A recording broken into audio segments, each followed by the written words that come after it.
The moon hung low in the ink-black sky, casting a dim glow over the abandoned warehouse where a group of kidnappers had taken refuge. In the dimly lit room, a single flickering bulb swung eerily from the ceiling, casting long shadows that danced across the cold concrete walls. The air was thick with tension as the captors exchanged nervous glances, their faces masked by shadows. The leader of the group, a burly man with a scarred face named Donovan, paced back and forth in front of a makeshift holding cell. Inside, a petite figure huddled in the corner, her long dark hair covering her face. Abigail, the daughter of a powerful political figure, was their prize, a pawn to be used in a twisted game of power and greed. The kidnappers had expected a frightened, vulnerable girl, easily manipulated to fetch a handsome ransom. Little did they know, Abigail harbored a secret that would turn their sinister plan into a nightmare. Unbeknownst to her captors, she was no ordinary child. As the night wore on, the atmosphere in the warehouse grew increasingly oppressive. Whispers of regret and unease floated through the air as Donovan barked orders to his anxious comrades. But their unease was nothing compared to the storm that was brewing within the confines of the cell. As the clock ticked away, Abigail's demeanor began to change.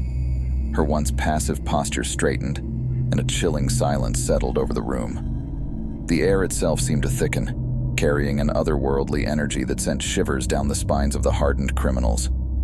A sudden gust of wind swept through the warehouse, extinguishing the lone bulb, plunging the room into darkness. Panic seized the kidnappers, their fumbling attempts to relight the bulb revealing their escalating fear. In the shadows, Abigail's eyes glowed with an unnatural crimson light. A low, guttural growl reverberated through the room, freezing the kidnappers in their tracks. The darkness seemed to coalesce around Abigail as her true nature awakened. In an instant, she moved with supernatural speed, the chains that bound her falling away as if made of paper. The first kidnapper to approach her met a swift and brutal end. Abigail's teeth sank into his neck, the room illuminated by the gruesome tableau of crimson splatters.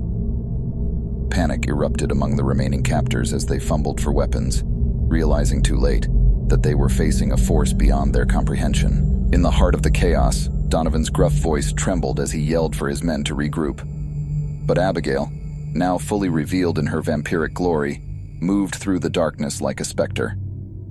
One by one, the kidnappers met their demise, their screams echoing through the empty warehouse.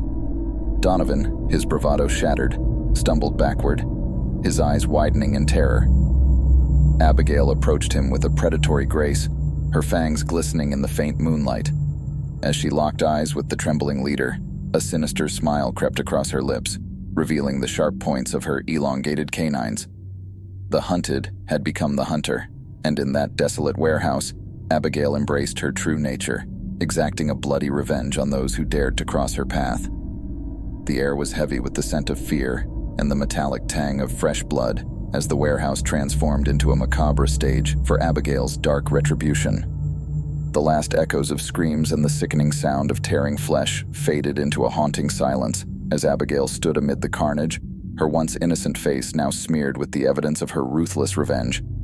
The lifeless bodies of the kidnappers lay scattered around her, each a testament to the unleashed fury of the vampire child. With a predatory grace, Abigail approached the trembling Donovan, who cowered against a stack of dusty crates. The scarred leader's eyes pleaded for mercy, but Abigail's crimson gaze remained unyielding. She leaned in, her fangs inches from his throat, savoring the fear that emanated from him. "Don't. Please," Donovan stammered, his voice trembling in desperation. Abigail's lips curled into a chilling smile. "You thought you could control me, use me as a pawn in your game, but you underestimated the darkness within." With a swift motion, she sank her fangs into Donovan's neck, draining the last vestiges of life from his broken body.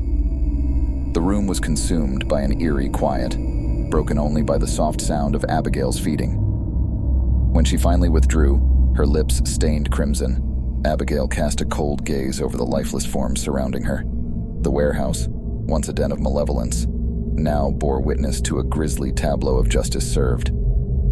Sated, Abigail turned away from the scene, her movements graceful yet haunting. As she stepped into the moonlit night, The air felt charged with an otherworldly energy. Abigail's silhouette melted into the shadows, leaving behind the shattered remnants of the kidnappers' sinister plot. The world outside the warehouse remained oblivious to the supernatural carnage that had unfolded within its walls. Abigail is now a creature of the night. She disappeared into the darkness, leaving no trace of her presence. The moon continued its silent vigil, casting its indifferent light over the scene of retribution. The story of the vampire child and her revenge would fade into an eerie legend, a spectral narrative whispered among those who dared to tread into the realm of the supernatural. The story became a chilling cautionary tale, murmured in hushed tones within the clandestine circles of the underworld. It served as a stark reminder that in the obscure corners of reality, unseen forces might arise, unsettling the balance of power and retribution. The chilling events would be recounted not as a reminder of vulnerability, but as a testament to the unforeseen.